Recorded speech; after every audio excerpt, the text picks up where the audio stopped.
We are covering Colorado First at 5 for you. Ride-sharing apps like Uber and Lyft claim their service helps get cars off the road. But a new study by a student at CU Denver finds they might be doing the exact opposite. Thanks for being with us. I'm Jim Benneman. And I'm Kelly Worthman. Karen is off tonight. The study says Uber and Lyft are actually making traffic worse along the Front Range. Jamie Leary talked to the author of that study. And Jamie, he was a driver for those companies. He thought that that was the best way to do this study. Now, I talked to Lyft, and they feel that their service has influenced people to use their own vehicles a lot less and public transit more. But this former CU student, he studied this for his PhD and says there's just not enough research out there. That's why he hit the road, and today we did too.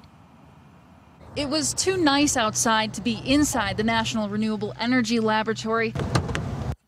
That's where Alejandro Henao continues his research on the impacts of ride-sharing services. I mean, this was 3 years ago when I started to think about it. So when you mentioned Uber back then, half of the people or 3/4 of people didn't even know what Uber was. As a student, he really had to sell the idea to his advisors. So he told them he'd become a driver. $1,000 for the first ride? Yeah, if I drive and give one ride, I get $1,000. And he was off. He put a sign up, talked to people about his study, and convinced them to take a survey. He studied civil engineering, but this was more than just cars and roads to him. We don't really step back and think about, well, what is that doing to the human being, you know, in terms of congestion. More than 300 people took the survey. 34% said they would have taken transit, biked, or walked in place of rideshare. He also took a critical look at vehicle mass transit, VMT. It's pretty simple.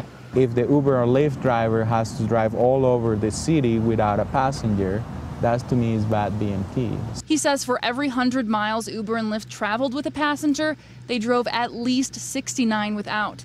And with no cap on drivers in Denver, Alejandro hopes his research influences solutions to the congestion. System, there is a place for the Ubers and Lyfts. It's just to understand what place should that be.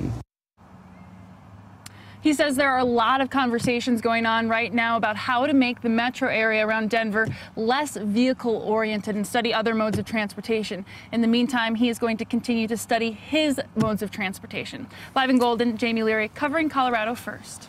Thank you, Jamie.